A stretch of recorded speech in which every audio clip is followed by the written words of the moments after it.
Hai teman-teman unicorn, gimana kabarnya? Semoga berbahagia dan sehat selalu ya. Kembali lagi dengan podcast Unicorn Dupa untuk menemani teman-teman di sini untuk meningkatkan aspek spiritualitas. Pada pembahasan kali ini, aku akan mengambil materi inner demon atau iblis batin. Jadi inner demon ini lebih ke arah psikologi dan spiritual individu ya. Bagaimana sih kita mengenal dan memahami inner demon diri kita sendiri? Setiap diri individu itu memang memiliki inner demon yang terkadang tidak mereka sadari. Mereka merasa justru yang diperbuat itu benar, padahal adalah dorongan dari inner demon diri mereka sendiri. Teman-teman bisa melakukan shadow working untuk melihat dark version atau sisi gelap diri pribadi yang terselubung ini ya, melalui pendekatan spiritual. Materi shadow working sudah ada di materi podcast sebelumnya yang berjudul Sisi Gelap (Shadow). Nah, di sana ada cara-caranya untuk bernegosiasi dengan ego maupun ketidakberdayaan ketika berada di low vibration atau getaran rendah. Nah, pada materi ini kita tuh akan fokus untuk mengulik inner demon lebih mendalam ya. Oke, siap-siap dulu untuk siapin alat tulisnya. Teman-teman perlu mencatat hal-hal pentingnya.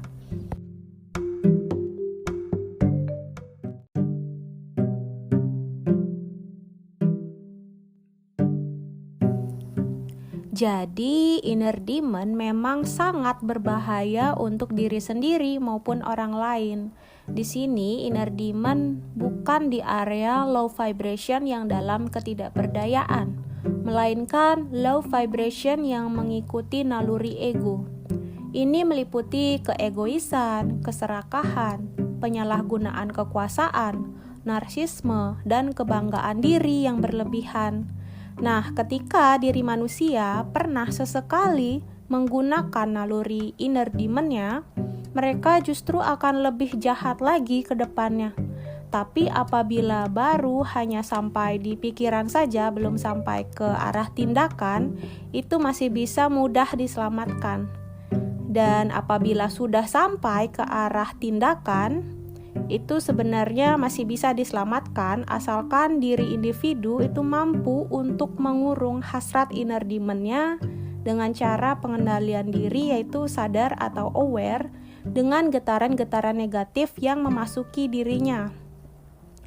Yang pertama, kita dapat membuat segel ya teman-teman untuk mengurung inner demon ini. Untuk membuat segel, kita dapat menarik energi-energi positif atau afirmasi yang melambangkan cinta kasih untuk meredam ketidakpuasan diri pribadi. Masukkan kalimat-kalimat cinta kasih untuk diri sendiri. Misalkan, "Hai diriku, aku mencintaimu. Aku tahu egoku adalah temanku juga.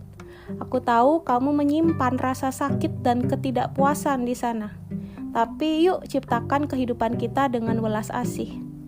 Nah, jadi seperti itu ya contoh afirmasinya untuk menyegel inner demon diri kita.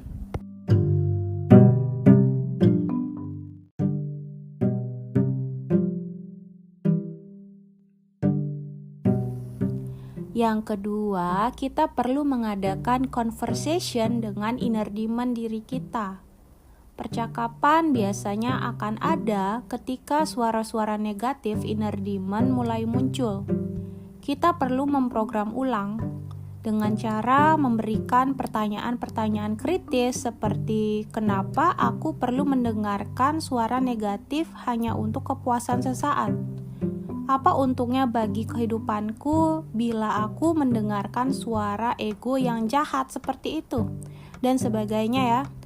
Jangan lupa undang inner wisdom kita untuk menjadi figur yang bijaksana, yaitu yang akan menjadi penengah antara kita dan inner demon diri kita.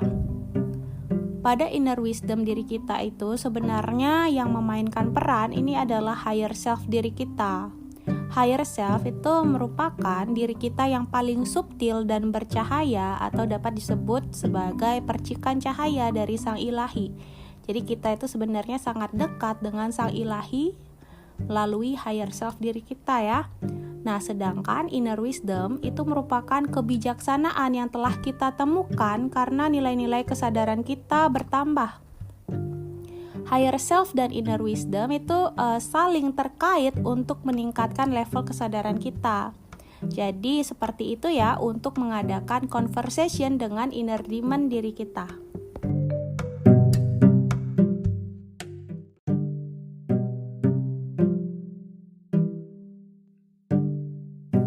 Di sini yang aku lihat teman-teman followers Unicorn Dupa kebanyakan seorang healer dan juga pecinta spiritual ya.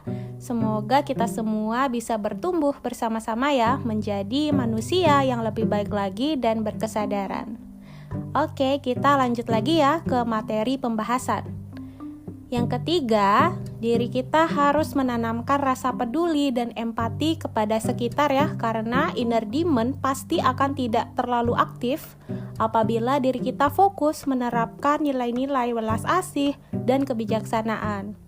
Selalu mengingat hukum sebab akibat yang sudah ada di alam semesta kita ini. Ingat apa yang kita beri makan, maka itulah yang akan tumbuh. Dengan mengenal inner demon diri kita, justru kita akan mampu juga bagaimana memahami orang lain yang terpengaruh dengan inner demon yang berbahaya ini. Supaya kita tidak terjerat sebagai mangsa mereka ya. Karena memang setiap hal tentunya saling terhubung dan tersinkronisasi. Jadi apabila kita mengenal diri pribadi yang mendalam, justru kita bisa juga mengenal orang lain. Ada pesan yang harus aku sampaikan juga di sini. Walaupun diri kita merasa lebih unggul di level kesadaran, jangan lupa untuk menoleh kembali inner demon diri kita sendiri.